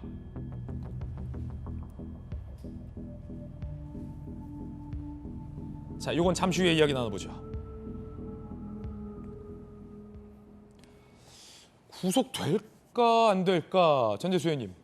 그리고 지금 어쨌든 구속영장 심사를 위해서 모습을 드러낼 텐데 공개적인 해명을 하지 않고 있어요. 기자들이 당연히 물을 텐데 왜 그간 입장을 안 밝히셨습니까? 입장이 뭡니까? 어떤 입장일지 좀 궁금하고요. 그리고 저도 궁금합니다. 전재수 의원님 궁금해요.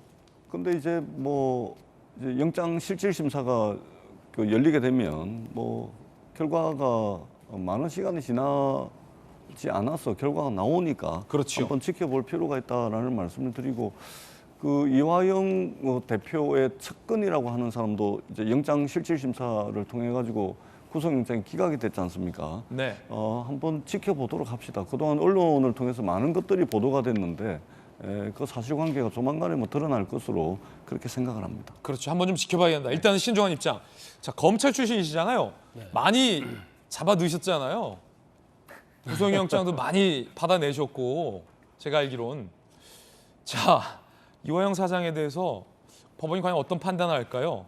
검찰은 좀 자신 있어 하는 분위기인 것 같은데 근데 또 생각해보면 측근의 구속영장 또 기각됐단 말이에요. 그건 어떻게 보세요? 결국 뭐 측근은요. 설사 지금 법인카드 한 9천만 원 썼다는 내용으로 영장이 청구된 거잖아요. 그런데 설사 썼다 하더라도 이거 자체의 어떤 검찰에 볼 때는 주범을 이화영 전 의원을 보고 있는 거죠. 그러면 사실 신분권에 불과하고 보조자에 불과한 사람이 뭐 물론 또 범죄를 부인하고 있기 때문에 방어권 보장에서 기각을 했지만 여러 가지 사안이 참작해서 이제 측근은 기각이 됐어요. 그런데 이화영 전 의원에 대해서는 지금 금액이 한 4억 정도 되잖아요.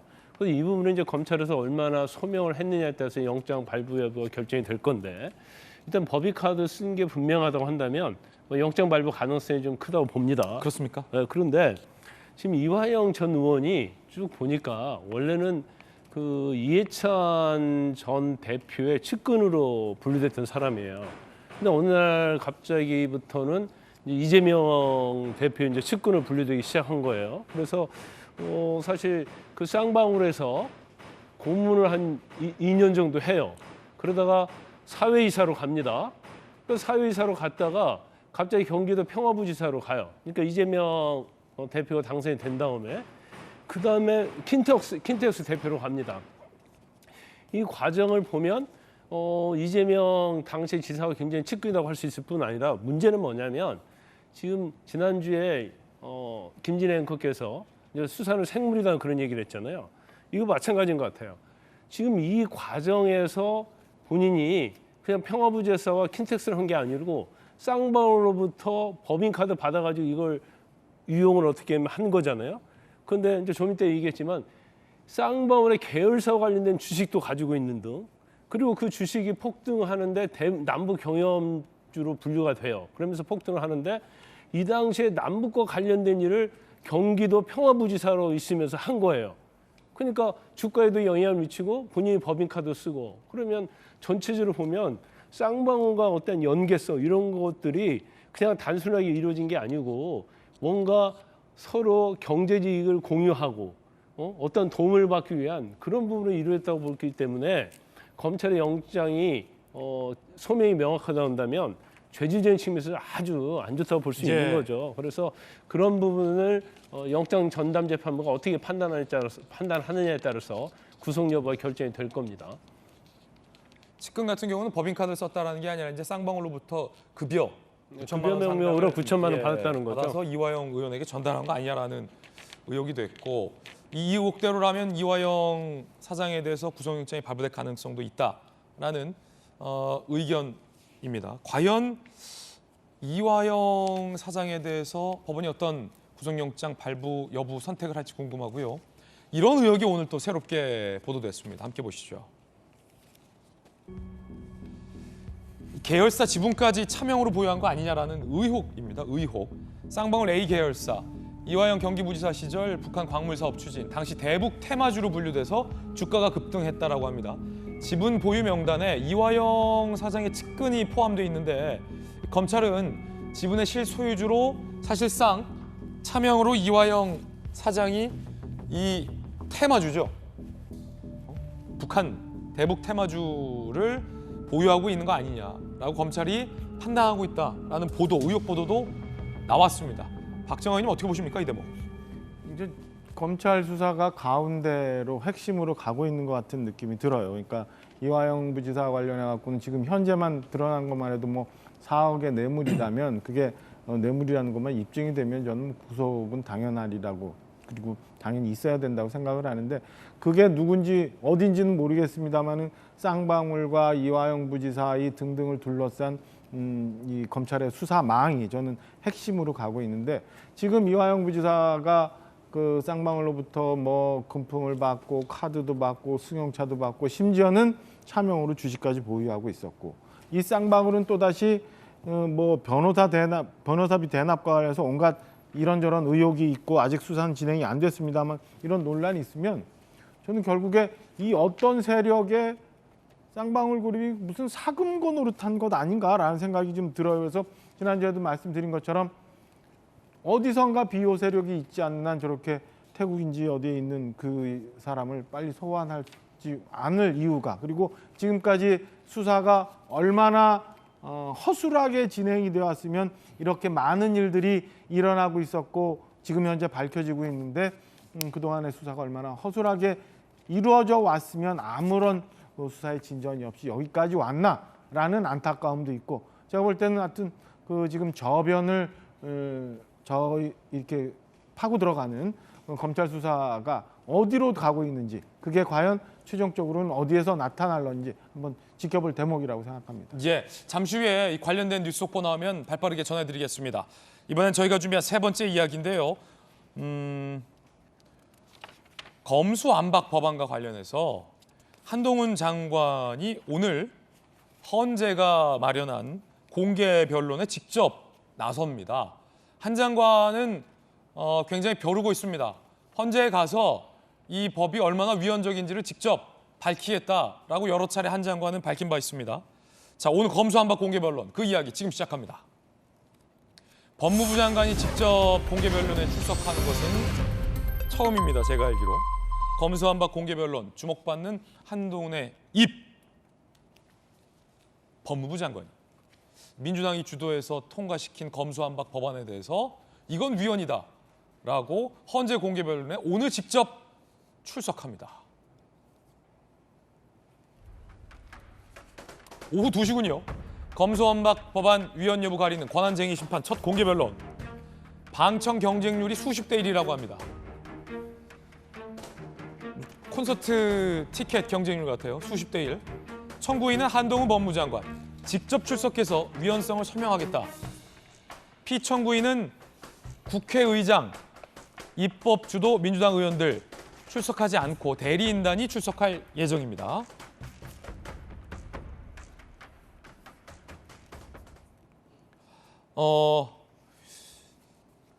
상당히 좀 흥미로운 대목인데 전재수 의원님, 법무부도 사실 대리인을 내보내도 되고 법무부에 예를 들어서 무슨 어떤 국장이 가도 되고 법무부에서 그냥 말 잘하는 사람 내보내도 되는데 한동훈 장관이 일단 직접 나서겠다.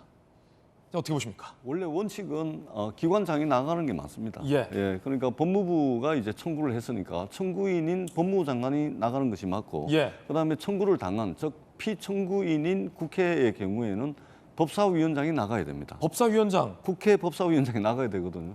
그러니까 이제 박근혜 대통령 탄핵 심판을 할 때 헌법재판소에서 그때 당시 법사위원장이 아마 권성동 의원이었거든요. 그래서 권성동 의원이 박근혜 의원하고 대통령하고 같은 당이었음에도 불구하고 이제 헌법재판소에 나갔던 걸로 아마 제가 기억을 하는데, 근데 지금 국회 법사위원장이 국민의힘의 김도읍 의원입니다. 그러다 보니까 이제 법사위원장인 김도읍 의원이 나가야 됨에도 불구하고 사실상 나갈 수가 없는 구조인 그렇겠군요. 것이죠. 그렇기 때문에 국회 법사위에서 대리인을 지정을 해가지고 그 대리인들이 오늘 나가가지고 아마 변론을 하는 것으로 이렇게 돼 있습니다.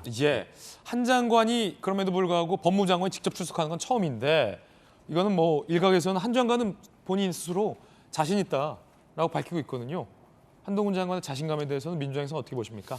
글쎄요, 헌법재판소가 어떤 판단을 내릴지는 봐야 되겠지만 이것의 핵심은 뭐냐면은 수사권은 검사에게 그 헌법에 검사에게 수사권이 주어져 있다라고 이제 주장을 하는 것이고, 국회의 입장은 뭐냐면은 법률을 개정해서 수사권을 조정한 것일 뿐이다. 이거는 입법 정책적 사항이기 때문에 위헌 논란과는 상관없다라는 이제 주장이 이제 부딪히는 것으로 저는 이해를 합니다.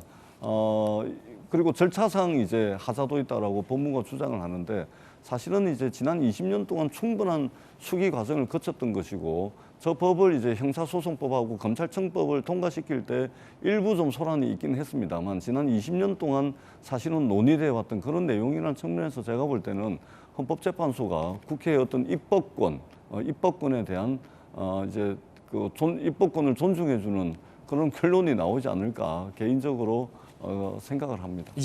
자, 헌재 앞에 한 장관을 응원하는 화환이 놓여져 있다고 합니다. 함께 보시죠. 일단 한동훈 장관이 그 팬들이 많잖아요. 개인적인 팬들이 굉장히 많아서 이런 절차, 이런 내용, 한 장관의 어떤 멘트를 그대로 또 인용한 화환도 있고, 국민들이 좋아하는 뭐 한동훈 법무부를 응원한다 뭐 이런 것도 있습니다. 악법, 뭐 검수 완박, 뭐 이런 비판하는 법도 있습니다. 한 장관을 응원하는 화환이 지금 헌재 앞에, 그럼 한 장관이 헌재에 출석할 때 이걸 좀 볼 수 있겠군요. 화환도 놓여져 있다고 합니다. 지난 22일 한동훈 장관은 오늘 공개 변론에서 어떻게 얘기할 건지에 대해서 미리 예고한 바 있습니다. 직접 들어보시죠. 제가 그동안 계속 검수완박법의 문제점을 여러 차례 말씀드렸고, 시행령을 통해서 보완함과 동시에 법 자체의 문제를 헌법재판에서 묻겠다고 말씀을 여러 차례 드렸고요. 2022년에 대한민국에서 이런 절차의 법이, 이런 내용의 법이 법으로서 이렇게 통과돼도 괜찮은 건지, 앞으로도 이렇게 해도 괜찮다고 선언할 것인지, 아니면 이런 일은 없어야 한다고 선언할 것인지를 국민과 함께 헌법재판소의 정해진 절차에 따라서 묻겠다는 취지입니다. 자, 이런 절차의 법이, 이런 내용의 법이 통과돼도 괜찮냐라고 헌재에 묻겠다라는 겁니다. 박지원 의원님, 이런 절차의 법이, 이런 내용의 법이 통과돼도 괜찮냐? 한 장관 오늘 헌재에서 이렇게 얘기할 걸로 보여요. 두 가지 얘기를 하겠죠. 지금 이런 법이, 이런 내용에 대해서, 그리고 이런 절차를 통해서 두 가지 내용을 다 할 텐데, 현장을 한번 저희가 보면은 얘기가 될 것 같아요. 지금 그 온갖 민생사범에 대해서 지금 경찰에서 수사가 잘 진행이 안 된다는 거예요. 경찰도 워낙 일이 많다 보니까 그게 다 뒤로 미뤄지는데, 그러면 수사하라고, 그다음에 기소까지 독점권을 주면서 있었던 검찰을 저렇게 무력화시켜 놓고 난 다음에 경찰한테 모든 걸 다 주고 나면 결국에는 피해는 국민들이 보는 거거든요. 예. 내가 당장 잘못된 범죄에 연루돼 갖고 이 건을 해결을 해야 되는데 수사가 진행이 안 되면 범법자들은 막 사회에 돌아다니고 있고 어떻게 누구로부터 보호를 받아요. 그러니까 무리하게 절차도 무시하고 내용도 참 심하게 저렇게 했던 법안에 대해서 저는 헌법재판소에 가서 저는 한동훈 장관이 오늘 아주 굉장히 당당하게 얘기를 잘 해서 좋은 결과가 좀 있었으면 하는 기대가 좀 있습니다. 법무부가 이 준비 서면부터 굉장히 치열하게 준비를 했다고 하는데, 한 보도에 따르면 법무부 측 참고인의 중앙대 법학전문대 이인호 교수가 헌재에 41쪽 분량의 의견서를 제출했다고 합니다. 그 내용이 보도됐습니다. 검수완박은 중대한 정치의 실패, 헌재가 바로잡아야 한다. 해외 사례를 들어 헌재의 개입이 필요하다라는 주장도 법무부 측 참고인인 이인호 중앙대 교수가 헌재에 제출했다고 합니다. 자, 이제 이 이후의 결과에 대해서 조금 한번 얘기를 좀 해보면, 김광삼 변호사님, 정은혜 의원님, 두 분의 의견이 좀 궁금한데, 검찰 출신이시잖아요. 그리고 지금 대통령은 검찰총장 출신 대통령이에요. 한동훈 장관의 팬들이 굉장히 많아요. 국민의힘에서는 한 장관 훌륭하다라는 얘기, 정치적으로 훌륭하다는 얘기도 나오고 있고, 민주당에서는 정치 나오기만 해봐 막 이렇게 벼르고 있는데, 만약에 뭐 정치는 상상력, 생물이잖아요. 수사만 생물이 아니라 한 장관이 헌재에서 민주당 주도로 통과시킨 검수완박 법안과 관련된 싸움을 이겨요. 한동훈이 이기고 돌아와요. 만약에 질 수도 있어요. 근데 이기고 돌아와요. 만약에 그러면 한동훈 장관은 이 정치적인 입지라고나 할까요? 뭐 어떻게 되는 겁니까, 그럼? 만약에 이기게 되면 특히 이제 보수층에서 정치의 어떤 단계를 한 10단계 이상 뛰어넘을 거예요. 10단계나 뛰어넘습니까? 예.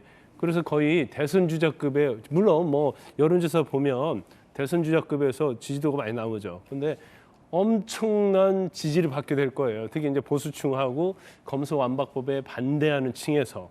그래서 사실 어떻게 보면 이거 자체가 검찰의 사활을 건 싸움이라고 할 수도 있지만, 또 한동훈 장관이 앞으로 정치할 야망이 있다고 한다면 이건 본인에게 있어서 엄청난 그 인생의 경로에 있어서 엄청난 이벤트가 되는 거예요. 이건 승부수다. 네, 승부수예요. 그치, 왜냐면 뭐 검수완박법이 맞는 거야, 뭐야. 헷갈리는 중도층도 있는데, 헌재는 객관적인 기관인데 한 장관이 가서 검수완박법이 안 된다라고 헌재에서 이기면 중도층에서는 중도층도 한 장관 올바로 하네, 이렇게 좀 외연을 넓힐 수도 있을 것 같고, 정치적으로 만약에 이긴다면. 당연히 외연이 높을 수밖에 없죠. 그래서 보수와 이제 일부 중도에서 엄청나게 지지를 받을 거고요. 그래서 이제 본인이 저기에 대해서 제가 볼 때는 전력 투구하는 거 보여요. 직접 본인이 나갈 뿐만 아니라 어떻게 보면 검수완박법에 대해서 대한민국에서 최고의 1인자다 이렇게 볼 수가 있어요. 그러니까 뭐 쟁점은 여러 가지가 있습니다. 뭐 첫 번째가 절차 위배, 뭐 민영배우의 꼼수 탈당이랄지 여러 가지 뭐 본안에 올라간 수정안이 법사위 통과안과 다르다랄지 이런 부분도 있고, 또 내용에 있어서 헌법 위반이라는 부분도 있어요. 그래서 보면 조목조목 주장한 것들 보면 그냥 굉장히 일리가 있다는 생각이 들어요. 그래서 단순히 이걸 어떤 제스처를 위해서 권한쟁의 심판을 제기한 게 아니고, 정말로 어떤 검찰의 실질적인 권한의 회복, 그다음에 두 번째는 또 자신의 어떤 운명, 이게 결부되어 있기 때문에 본인 입장에서는 뭐 최선을 다할 수밖에 없다. 사활을 건 싸움을 하고 있다, 이렇게 볼 수 있습니다. 예. 만에 하나 헌재에서 법무부 장관이 제기한 권한쟁의에서 이기지 못한다 하더라도 정치적으로 상상을 해보면 이 장렬하게 끝까지 투쟁한 장관 뭐 이렇게 기록되니까 손해볼 건 없다라는 생각도 좀 들고 물론 뭐 한 장관이 그런 의도로 권한쟁의 심판 청구에 앞장선 건 아니겠으나 그냥 뒤에서 정치적으로 생각해 본다면 그렇죠? 그렇죠. 이 헌법 권한쟁의 심판에서 진다 하더라도 한동훈 장관은 잃을 게 없어요. 일단 뭐 법이 통과된 거잖아요. 거기에 대해서 자기가 조목조목 얘기했지만 헌재에서 받아주지 않았는데 헌재에서 결정한다 하더라도 아예 이유 없다고 기각하지 않을 거예요. 이러한 점에서 문제가 있지만 그런 부분은 당연히 지적할 거거든요. 그러면 사실은 그런 문제가 있다는 걸 헌재를 통해서 공인받았다. 그렇죠. 주문은 아니지만 이유에서 이 부분에 대해서 자기의 주장이 관철됐기 때문에 본인은 어떻게 보면 뭔가 잃을 그런 싸움이 되는 건 아니죠. 믿자야 본전인 게임. 그렇군요. 정은혜 의원님 어떻게 보세요? 네, 뭐 믿져야 본전 게임 뭐 이렇게 말씀을 하기도 하셨는데요. 저는 굉장히 위험한 도박을 하는 것이 아닌가. 위험한 도박이다. 듭니다. 네, 물론 지금 국민의힘에서 대통령 후보로 윤석열 대통령이 나왔고 그리고 윤석열이 대통령이 당선이 됐습니다. 근데 저는 그 정당 정치를 오래 해왔던 사람으로서 아쉬운 점이 있습니다. 국민의힘도 저는 보수의 가치 또 건강한 보수를 지켜나갈 수 있는 정당이 되었으면 하는 바람이 있는데요. 그렇기 위해서는 저는 국민의힘 내에서도 건강한 보수의 생각을 가진 청년들이 많이 키워져야 된다고 생각을 합니다. 이번에 그 뭐 이탈리아에서도 뭐 여성 그 청년 총리가 이제 탄생이 되기도 했는데요. 지금 보면 정당의 가치 그리고 국민의힘의 이념을 지켜나갈 수 있는 대통령 후보가 나올 수 있는가라는 생각을 하면 약간 퀘스천이 되거든요. 지금 분명히 국민의힘에서도 대선 주자로 언급되고 있는 분들이 계십니다. 그분들이 보수의 가치를 전 지킬 수 있다고는 보는데요. 자꾸 본인 당에서의 어떤 인기나 그리고 뭐 본선 경쟁력 이런 것들을 비추어 보았을 때 외부에서 이렇게 영입이 되는 것 그리고 외부에서 정치적 그리고 철학적 식견 없이 이렇게 정당으로 들어오는 것이 옳은가라는 생각이 듭니다. 그래서 이번에 본인이 한동훈 법무부 장관이 본인의 정치를 위해서 그리고 정말 법무부를 위한 결정인가라는 저는 좀 의문을 품게 됩니다. 그래서 오늘의 결정이 어떻게 이루어질지는 모르겠지만 특히 국회의 절차적인 의문을 또 제기하기도 했는데요. 입법부가 물론 견제와 균형, 우리가 체크 앤 밸런스라고 하죠. 그래서 민주주의 국가에서 이제 성권 분립이 되어 있는 상황에서 뭐 견제와 균형이 되는 것은 당연하나 국민이 다수가 뽑은 국회의원들이 통과시켰던 법안이기도 합니다. 이런 측면에서 봤을 때 얼마나 그런 본인의 정치적 역량을 키워나갈 수 있을지라는 의문이 듭니다. 예. 자, 두 분의 의견 들어봤습니다. 이번엔 저희가 준비한 다음 순서입니다. 뜨거운 소식들 세 가지 엄선했습니다. 첫 번째 소식부터 만나보시죠. 안타까운 소식인데 대전 현대 아울렛에서 화재가 발생해서 근무자 7명이 사망을 했습니다. 영상으로 만나보시죠.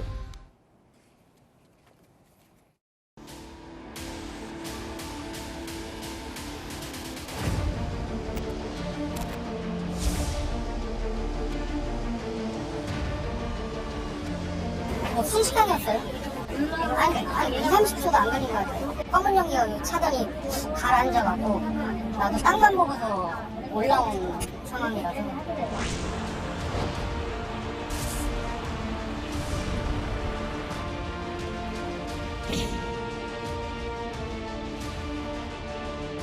사역장이다 보니까 뚫고 내리는 그 물건들이 상당히 많았습니다. 그러다 보니까 이게 급격하게 연소가 된 걸로 현재 파악이 되고 있습니다.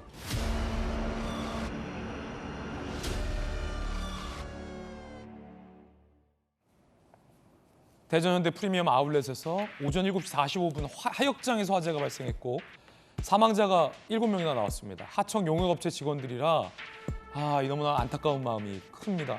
유독가스가 대량 발생해서 피해가 커진 것 같습니다. 현대백화점 회장이 입장을 밝혔는데 한번 들어보겠습니다. 유명을 달리하신 고인분들과 유가족분들께 깊은 애도와 사죄 말씀 올립니다. 무거운 책임을 통감하며 향후 관계당국의 조사에 성실히 임할 것이며 어떠한 책임도 회피하지 않겠습니다. 피해를 입으신 모든 분들과 지역주민 여러분들께 거듭 사죄 말씀 올립니다.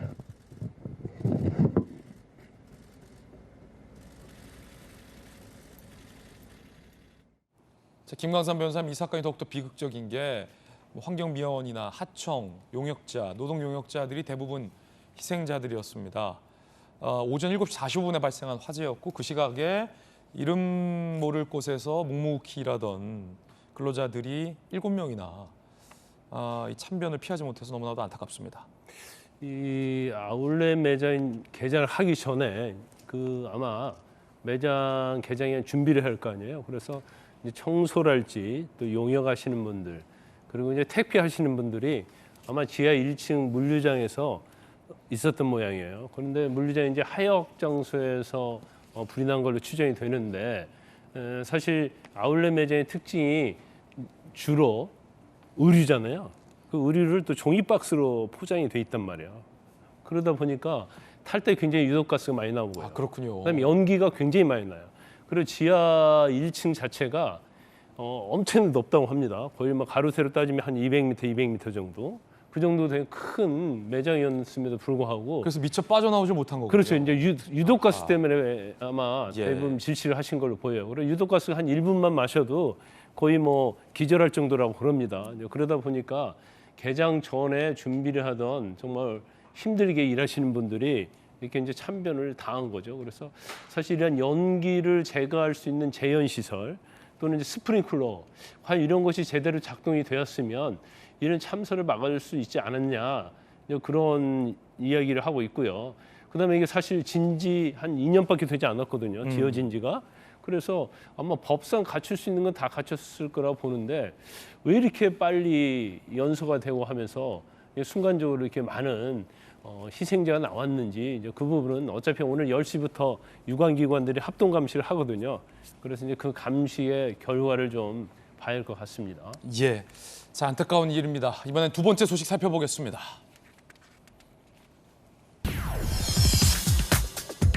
자, 구한말 시대 때, 일제강점기 시대 때 더 거슬러 올라가면 대한제국 시대 때에 있는 의상이 돋보입니다. 서울시가 3년 만에 개최한 정동야행이라는 프로그램에서 대한제국 시절의 의상들을 빌려주는 업체의 이벤트가 있었는데 그곳에 일본의 경찰과 또 일본 천황이 표기된 옷도 포함이 돼 있어서 논란이 일고 있습니다. 함께 보시죠. 자, 지금 보시는 것처럼 사실은 근대 역사 문화를 주제로 하는 행사입니다. 대한제국 시대의 행사고요. 덕수궁과 또 그 일대에서 서울시가 펼치고 있는 이 문화 행사입니다. 그래서 덕수궁의 야경도 굉장히 아름답게 감상할 수 있는데 이 행사에 참여한 업체가 이 대한제국 시절의 의상들을 빌려주는 이벤트 행사를 했는데 그 옷 가운데에 이른바 일본의 천황과 헌병 의상도 포함이 되어 있어서 논란이 되고 있습니다. 대한제국의 황제복, 대한제국 군복, 한복들도 있었는데 자, 일본 천황, 일제 헌병 굳이 저걸 왜 넣어야 되냐라는 논란이 제기가 된 것이죠.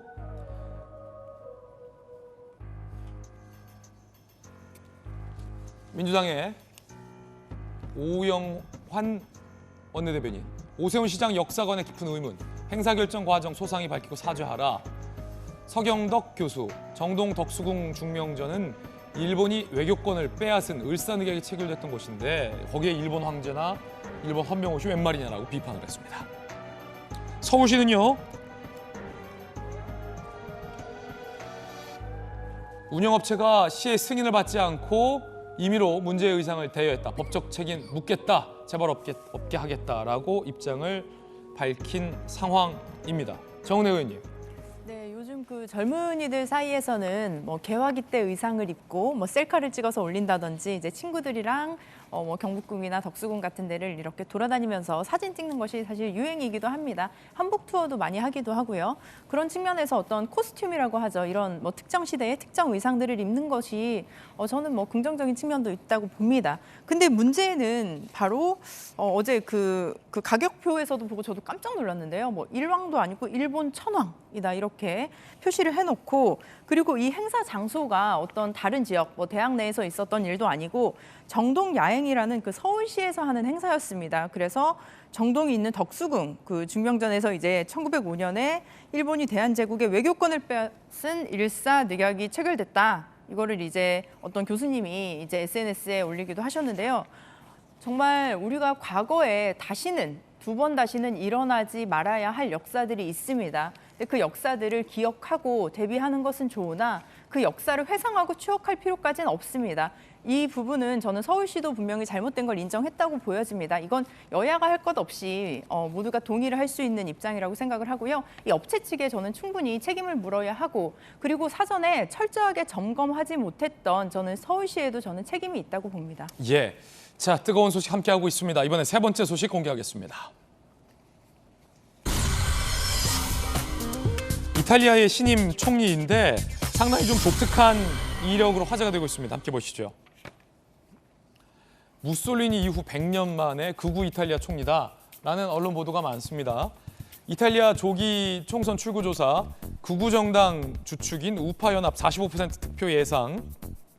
우파연합 내에서도 득표율 높은 정당은 FDL의 대표 소수 정당이에요. 멜로니 총리가 유력하다고 하는데, 이 조르자 멜로니는 무솔리니가 했던 모든 일은 조국을 위한 것이다 라고 무솔리니 극찬론자입니다. 21년간 장기 집권했고 히틀러와 함께 유럽의 독재자로 꼽혔던 무솔리니를 미화하는 발언을 여러 차례 했습니다. 무솔리니 추종 정당 이탈리아 사회운동당에 가입을 했고 하원 의원 당선됐고 청년부 장관의 최연소 발탁된 바 있고 지금의 정당을 창당한 바 있습니다. 4년 만에 제1당으로 도약을 했습니다. 그러니까 정치적인 이력을 보면 어디서 갑자기 뚝 떨어진 사람은 아니고 이탈리아 정계에서 꾸준히 활동을 했던 실력이 있는 총리임은 분명한데 발언들이 최근에 논란이 된 것이죠. 박정환 의원님 어떻게 보십니까? 조금 좀 우려스러운 부분이 있어요. 일단 이탈리아 내에서 성장해온 정치인이 뭐 총리로 발탁되는 거야 어쩔 수 없는 상황이지만, 지금 뭐 전 세계가 코로나 팬데믹 이후에 있는 경제 위기 때문에 어려운 상황에 좀 점점 극우 정당 내지는 극우 정치인이 이제 부각되는 면이 있어서 걱정이 되고요. 이런저런 발언 이외에도 지금 새로 이제 유력한 총리가, 지금 보고 계시는 저 총리가 친러시아적 성향을 굉장히 많이 보이고 있다고 합니다. 그래서 현재 유럽에서 우크라이나 사태로 인해서 저 유럽 질서가 굉장히 어수선하고, 그다음에 EU 체제가 그래도 그동안 잘 버티면서 국권이 정리가 되고 있어서 세계 질서가 많이 좋아져 있는 상황인데, 이탈리아가 이 EU 체제에 좀 부정하는 모습들을 보이는 정책들을 한다면 과연 EU 체제의 안정화, 그다음에 러시아와의 관계 이런 거에서 유럽 정세가 다소 흔들릴 수 있을 것 같은 우려가 있어서 좀 걱정되는 부분도 좀 있습니다. 예. 자, 뜨거운 소식 세 가지 살펴봤습니다. 저희들은 60초 광고 보고 다시 돌아오겠습니다. 잠시 후에 뵙죠. 네, 오늘 저희가 준비한 소식들 모두 다 전해드렸습니다. 저희들은 내일 아침 8시 50분에 더욱더 풍성한 소식 들고 인사드리겠습니다. 오늘 하루는 분명 어제보다 나을 겁니다. 좋은 하루 되십시오. 고맙습니다.